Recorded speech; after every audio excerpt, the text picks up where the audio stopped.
Competitor number 5, Chris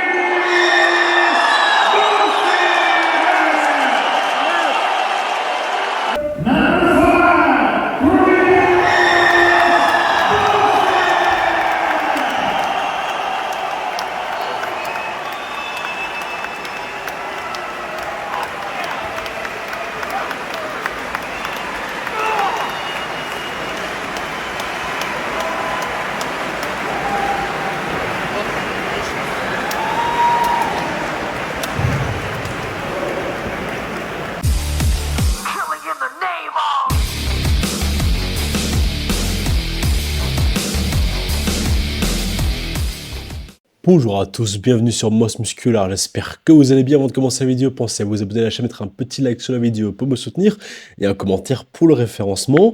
Et la compétition de Prague est enfin terminée. Et malheureusement, ça, vous déciderez pour vous-même, mais voilà, Chris Bumstead a fait second derrière Martin Fitzwater. Donc Martin Fitzwater remporte ce titre de la compétition de Prague et du coup sa qualification pour le Mister Olympia 2025, étant donné qu'il avait fait quatrième, il n'était pas qualifié et donc il a remporté cette qualification tout de suite. Et c'était une fin un petit peu bizarre, on va dire. Je pense que le résultat était très inattendu pour beaucoup de gens, que ce soit pour le public, pour Martin, ainsi que pour Chris Bumstead, et je pense même pour une grande partie des gens qui suivent la compétition depuis chez eux, que ce soit à travers les réseaux sociaux ou directement ici sur la chaîne. Et je vais pas vous mentir, quand j'ai vu hier le dernier call-out, qu'on a regardé la compétition d'hier, on voyait quand même que c'était très serré. Moi personnellement, alors qu'au début j'avais pas Chris du tout vainqueur, hein, pour moi c'était Martin. Avant la compétition commence, j'avais Martin premier. À la fin de la compétition hier, à la fin du prejudging, j'avais quand même beaucoup de doutes. Et comme je l'avais dit, pour moi, je pensais que Chris allait gagner, étant donné qu'il est quand même resté pas mal au milieu. Et juste, même d'un point de vue, sensation, on avait quand même la sensation que Chris était devant Martin et que c'était vraiment lui que les juges voulaient voir vainqueur. Et finalement, ce soir, c'est Martin qui donc a remporté la compète. Et surtout, aujourd'hui, les choses étaient un petit peu différentes. Je trouvais que Martin était bien meilleur qu'hier. Là, ici, au niveau de la condition, il y a eu une nette amélioration. Il était beaucoup plus dur, beaucoup plus de détails aussi de dos. Je pense que son tan, ils ont dû rajouter une touche parce qu'il avait un tan qui était plus foncé aujourd'hui, d'une meilleure couleur, et donc qui rendait aussi beaucoup mieux à côté de Chris.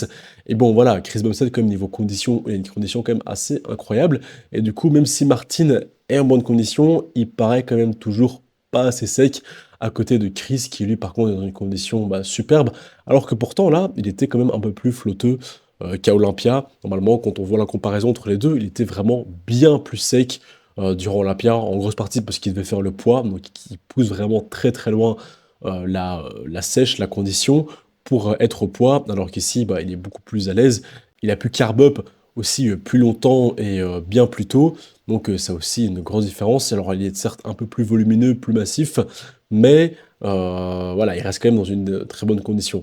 Et donc par rapport au résultat, c'était pas du tout serré. Voilà, en fait Martin, déjà hier soir, était devant Chris Bumstead, et aujourd'hui aussi, avec un score parfait, donc un score à 6 points en total, 3 au prejudging et 3 au final. Et donc voilà, les juges, eux, par contre, avaient vraiment Chris Bumstead deuxième et avaient Martin premier, alors que beaucoup de gens voyaient justement quelque chose de beaucoup plus serré, voire Chris premier. J'ai vu vraiment beaucoup d'endroits où Chris était numéro 1. Et même ce soir, jusqu'à la fin, c'était quand même très difficile de les partager. Maintenant, moi, je vous l'avais dit, si Martin est en condition, pour moi, il bat Chris. Aujourd'hui, il était en condition, et pour moi, il battait Chris sur beaucoup plus de pauses que hier, où je trouvais que hier, justement, ça se jouait un petit peu plus entre les deux. Pour moi, j'avais 4 pauses pour Chris et du coup 4 pauses pour Martin. Et alors que là, ce soir, j'avais quasiment toutes les pauses pour Martin, à part quand même le front de la spread, qui pour moi reste quand même sa pause la plus faible et la pause la plus forte de Chris. Et donc, c'était quand même logique que Chris gagne quand même cette place-là. Et donc voilà, je pense que beaucoup de gens vont être déçus. Moi, je vais pas vous mentir, à la fin, j'étais quand même un petit peu déçu. J'aurais quand même bien voulu voir Chris gagner parce que quand même, pour le sport, ça reste quand même assez exceptionnel. Si Chris avait battu Martin, il aurait probablement fait Olympia dans la foulée. Ça aurait lancé et propulsé la catégorie Open encore plus loin que là où elle en est en ce moment. On aurait eu une hype de dingue pour cet Olympia. Donc pour ce côté-là, je suis quand même un petit peu déçu parce que voilà, en tant que fan de bodybuilding, on a quand même envie de voir un peu ce que ça aurait donné vraiment un Chris en full potentiel en open et pas juste uniquement 4 semaines après Olympia. Mais bon, d'un autre côté, je suis quand même content pour Martin. Martin qui était aussi fort émotionnel, hein, très très ému lors de sa victoire. Je pense que même lui était surpris finalement qu'il avait gagné. À mon avis, il commençait à voir que ça partait un petit peu de ses mains. Il a dû probablement croire que il avait perdu. En tout cas, à mon avis, hier, je suis quasi sûr que dans sa tête, à mon avis, il pensait qu'il faisait deuxième.